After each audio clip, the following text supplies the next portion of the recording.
श्री स्वामी समर्थ. सर्व स्वामी भक्तांचे पुन्हा एकदा मनापासून खूप खूप स्वागत आहे. जो अनुभव आज आपण पाहणार आहोत तो अनुभव म्हणजे स्वामींचा जिवंत पुरावा आहे. चला तर डॉक्टरांच्या शब्दात अनुभवाला सुरुवात करते. तत्पूर्वी तुम्ही या चॅनलवरती नवीन आला असाल तर सबस्क्राईब करायला विसरू नका, कारण असेच नवनवीन अनुभव या चॅनलवरती येत असतात.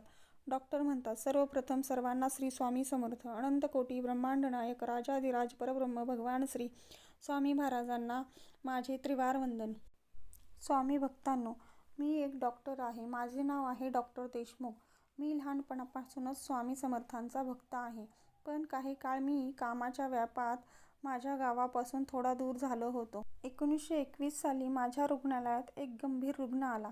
त्याची अवस्था अत्यंत नाजूक होती. श्वास चालत नव्हता आणि त्याचे नातेवाईक रडत होते.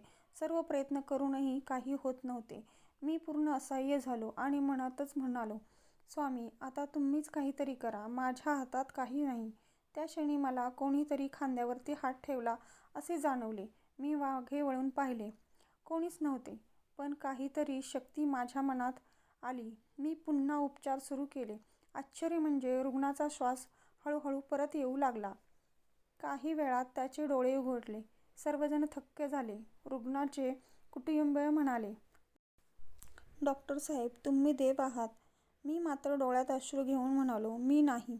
हे सर्व स्वामी समर्थांचे काम आहे. त्या दिवसापासून मी पुन्हा दररोज ओम श्री स्वामी समर्थ जप सुरू केला. रुग्ण आजही निरोगी आहेत आणि माझ्या जीवनात त्या दिवसानंतर एक वेगळी शांती आहे. स्वामी समर्थ म्हणतात, मी भक्तांवरती संकट येऊ देत नाही, पण जेव्हा भक्त पूर्ण श्रद्धेने माझं नाव घेतो तेव्हा मीच त्यांचे रक्षण करतो.